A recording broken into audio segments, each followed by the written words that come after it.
माननीय प्रधानमंत्री नरेंद्र मोदी जी के नेतृत्व में एनडीए के नेताओं की उपस्थिति में मधुबनी में हुंकार भरा गया।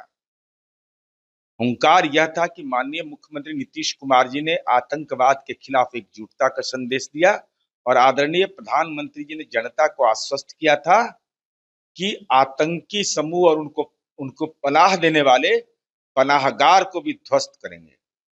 तो पाकिस्तान के नागरिकों को कोई खरोंच तक नहीं आया और आतंकी ठिकानों को हमने ध्वस्त कर दिया। तो स्वाभाविक है देश के सैन्य पराक्रम पर और बिहार वासियों को गर्व इसलिए है कि उत्तर प्रदेश के बाद सबसे ज्यादा सैन्य बल में हमारे बिहारी बेटा है और शहादत भी हमने दिया है। तो पूरा देश गर्व करता है कि आदरणीय प्रधानमंत्री जी के नेतृत्व में और 12 मई को दोनों देश के बीच वार्ता भी प्रस्तावित है।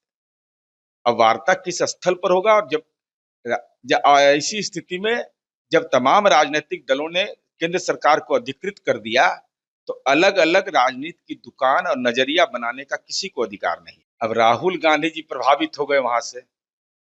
भारत ने साफ तौर पर कहा है कि हम किसी की मध्यस्थता स्वीकार नहीं करते हैं। इसका क्या मतलब है? भारत सरकार के विदेश मंत्रालय ने यह स्पष्ट किया कि हमको किसी के मध्यस्थता की जरूरत नहीं है और दुनिया के अंदर में भारत के सामरिक शक्ति का एहसास सबको है।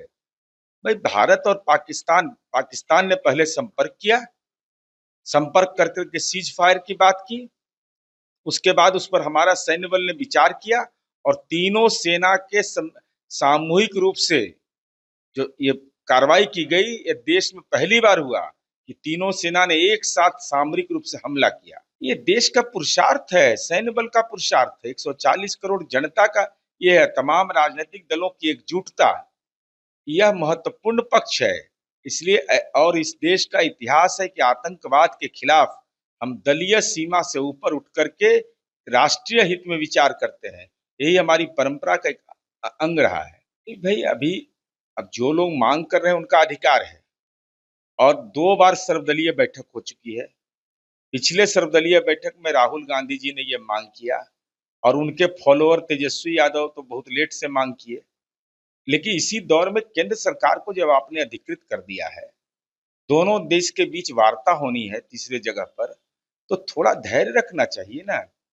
सीज फायर के उल्लंघन की सूचना मिली तो ऐसी स्थिति में जब देश की सेना सरहद पर तैनात हो, राज्य के मुख्यमंत्री अपने जो इंटरनेशनल बॉर्डर है पूरे देश के अंदर में, जैसे बिहार के माननीय मुख्यमंत्री जी सीमांचल के इलाके में जाकर के देख रहे हैं, दरभंगा के इलाके का मॉनिटरिंग कर रहे हैं, तो स्वाभाविक रूप से हर राज्य के मुख्यमंत्री सवाल पर संवेदनशील है। तो अभी देश का स्वाभिमान सत्र का मामला है। विशेष सत्र पर केंद्र सरकार जब सर्वदलीय बैठक का जो भी नतीजा होगा, और संवाद लगातार कायम है विभिन्न राजनीतिक दलों से, इसलिए स्वाभिमान सत्र पर कायम रहना चाहिए।